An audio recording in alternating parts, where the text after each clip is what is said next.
They say a girl's first sense of safety comes from her father. But what happens when that sense of safety is shattered again and again, before she's even old enough to understand why it hurts? Right now, whispers are spreading fast. Not soft rumors. Not harmless gossip. Something heavy. Something final. Sources close to the Brown family claim that Truly Brown has already made a decision that could permanently bruise Kody Brown's ego and rewrite how this family story ends. We didn't meet Truly yesterday. We watched her grow up on camera. We saw her as a toddler. We saw her nearly lose her life during a terrifying medical emergency, while her father's attention was elsewhere. We saw her quietly observing in Flagstaff as the family she was born into collapsed piece by piece. And now, as she steps closer to adulthood, a new chapter is forming, one that Kody Brown may not be part of. Insiders say Truly already knows who she wants by her side on her wedding day.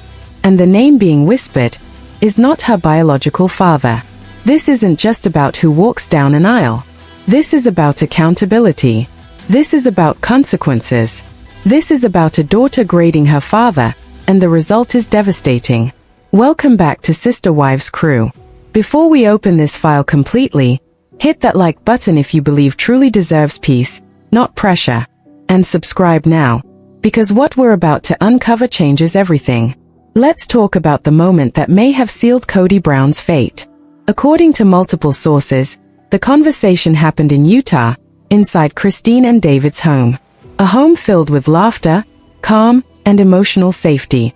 Everything that Flagstaff wasn't. While talking about the future, maybe weddings, maybe family photos, Truly reportedly said something simple, yet explosive. I don't want negative energy at my wedding. I only want people who really know me. On the surface, it sounds harmless. But inside the Brown family context, it's a warning shot. Because to Kody Brown, negative energy has always meant disobedience. A wife with boundaries. A child with opinions. But Truly isn't speaking from ego, she's speaking from experience. To her, negative energy looks like watching her mother cry. It looks like being overlooked. It looks like chaos, tension, and emotional neglect. And when she says, people who know me, the implication cuts even deeper. Does Kody know her favorite book? Her fears? Her dreams? Or does he only know her as the daughter who moved away and stopped complying? Truly's message is clear. DNA is not a backstage pass to her life. Connection is earned, and Kody hasn't shown up enough to earn it. To understand why this hurts Kody so deeply, you have to understand what the wedding aisle represents to him. In the fundamentalist world he comes from, a father walking his daughter down the aisle isn't symbolic, it's transactional. It's authority, ownership, public validation of patriarchy.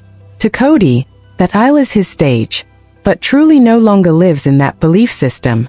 She's being raised in a home where women speak freely, where love isn't conditional, where authority isn't demanded, it's demonstrated. Kody wants the honor without the effort, the spotlight without the sacrifice, the photo without the relationship, and Truly sees the hypocrisy. How do you give away a daughter you never protected? How do you claim authority over someone you emotionally abandoned? This isn't just a family dispute. It's an ideological collision, old control versus new freedom. And for the first time in his life, Kody Brown has no power. He can't order Truly to comply. He can't force Christine to intervene. The patriarch is powerless, and it terrifies him. Now let's talk about the excuse that destroyed his credibility, the tender-age children. For years, Kody justified abandoning other wives and kids by claiming Robin's children needed him more. He said Solomon and Oriella couldn't survive without him. But here's the brutal truth. When Truly was that exact same age, where was Kody? She nearly died from kidney failure. She was dangerously dehydrated. Her body was shutting down, while her father was distracted. That footage exists. Truly can watch it. She can compare it to the years he spent glued to Robin's house. The contrast is unforgivable. You don't get to demand hero status after neglecting your own child. And now, years later, Kody wants a tuxedo moment. A proud dad photo. A public redemption. But you don't erase neglect with a smile. Truly is no longer a tender-aged child. She's a young woman with clarity, and she remembers. This isn't revenge. It's justice. You weren't there when I was vulnerable, so you don't get to be here when I'm strong. And Truly didn't form this opinion in a vacuum. She's watched her father's behavior at other weddings. Maddie's wedding turned into the Kody Brown show. He forgot the rings, made awkward jokes, focused more on bonding with the groom than supporting his daughter. Michael T's wedding was filled with complaints about food, money, discomfort. Instead of joy, Kody brought stress. And Gwen's wedding? He arrived late, sat apart, sulking, emotionally absent. Truly was there. She didn't need to rewatch it. She lived it. That moment likely answered everything for her. If he couldn't show up for Gwen, he wouldn't show up for her. So when Kody finds out, because he will, here's what's coming. He won't self-reflect. He won't apologize. He'll blame Christine, claim manipulation, shout parental alienation. Because in Kody's world, respect equals obedience. And Truly isn't obeying anymore. But here's the truth he can't escape. This isn't brainwashing. It's consequence. You can't disappear from your daughter's life and still expect center stage. And then there's David Woolley, the man Kody never prepared for. David doesn't demand authority. He earns trust. He's calm, stable, present. He doesn't compete for attention.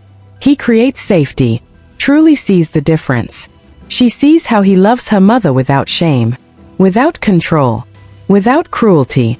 She sees what healthy masculinity looks like. And when you're planning the most emotional day of your life, who do you choose? The man who destabilizes you? Or the man who helps you breathe? That's why this decision isn't cruel. It's logical. The internet knows it. The fans know it. Biology creates a child, one fan wrote. Behavior creates a father. And that's the verdict.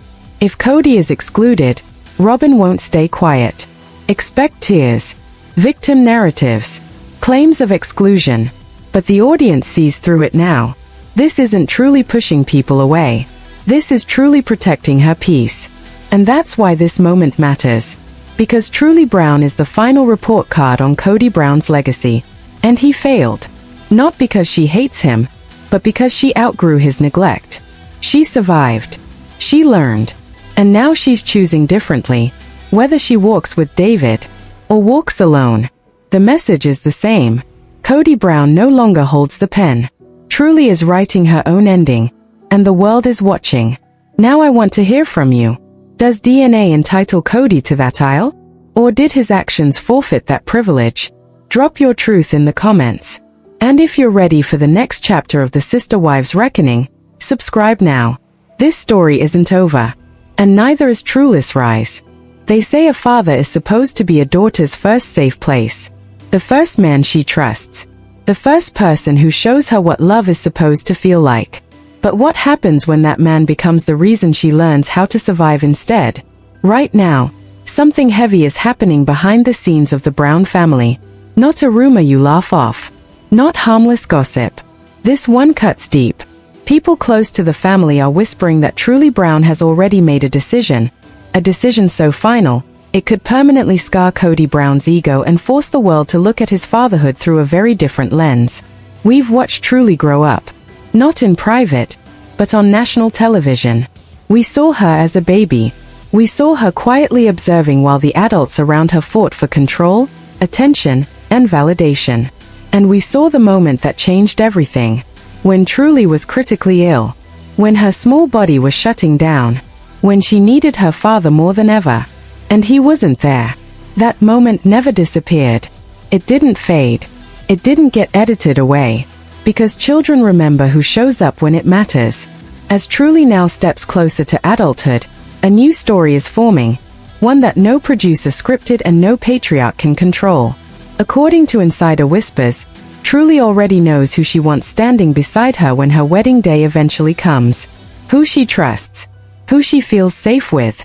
And shockingly, it may not be her biological father. This isn't about tradition. This isn't teenage rebellion. This is a daughter quietly deciding who earned access to her life, and who didn't. Because when Truly looks back at her childhood, She doesn't see protection. She sees absence. She sees excuses. She sees a father who demanded loyalty without offering emotional safety. And that realization? That's where the real reckoning begins. The whispers say the moment didn't happen on camera. There was no dramatic music. No shouting. No confrontation. Just a quiet sentence spoken in a peaceful house in Utah. I don't want negativity at my wedding. I only want people who truly know me. On its own, it sounds harmless. But inside the Brown family universe, those words land like a controlled explosion. Because for years, negativity has been Kody Brown's favorite label. Anyone who questioned him. Anyone who refused to fall in line. Anyone who didn't worship his authority, but truly isn't speaking in code for obedience. She's speaking from lived experience. To Truly, negativity isn't rebellion. It's instability. It's watching her mother cry behind closed doors. It's feeling invisible in a family that claimed to value children above all else. And when she says, "People who know me," the meaning becomes impossible to ignore. Knowing someone means remembering their fears, showing up consistently, protecting them when it's inconvenient. So the question becomes unavoidable. Does Kody Brown actually know Truly? Or does he only know the version of her that existed before she stopped complying? This is the moment where biology loses its power. Truly is quietly drawing a boundary, and it's one Kody cannot cross by force. To understand why this cuts so deep, you have to understand what a wedding owl means to Kody Brown. In the belief system he was raised in, the father isn't just a parent. His authority, control, ownership. Walking a daughter down the aisle isn't about love, it's about validation. A public announcement that he succeeded as a patriarch. But Truly doesn't live in that world anymore.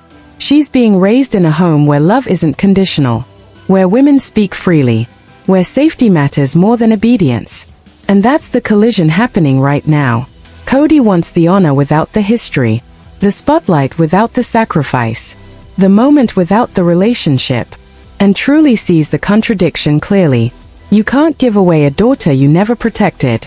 You can't claim authority over someone you emotionally abandoned. For the first time in his life, Kody Brown has no leverage. He can't command her. He can't guilt her. He can't rewrite her memories. The patriarch is powerless, and that reality terrifies him. Because Truly isn't rejecting tradition. She's rejecting him.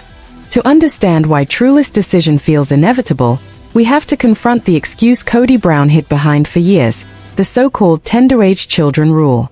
For the longest time, Kody claimed he couldn't leave Robin's house.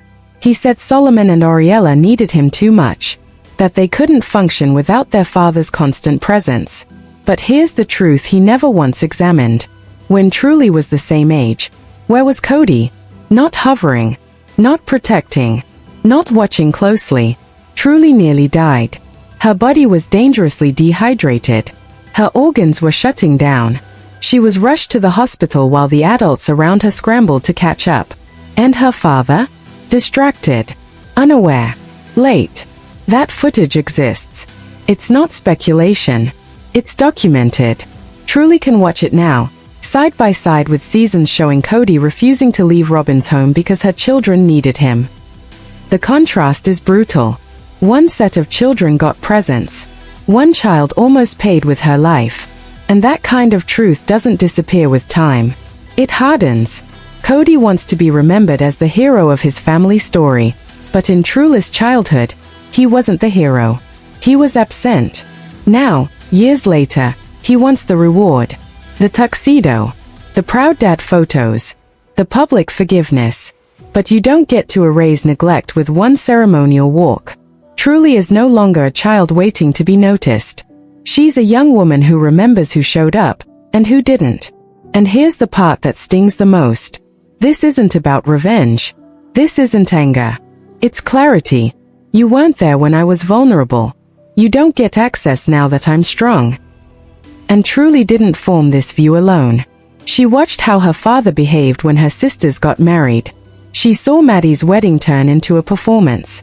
She watched Kody forget the rings, crack awkward jokes, and focus more on himself than his daughter. She saw Michael T's wedding turn stressful, complaints, control, tension, where support should have been. And then came Gwen's wedding. Kody arrived late. He sat apart. He sulked. Truly didn't watch that on television. She saw it in real time. That was the moment she likely understood something permanent. Even when invited, even when given the chance, Kody Brown doesn't show up as a father. He shows up as a problem, and truly has decided she doesn't want problems on the most important day of her life.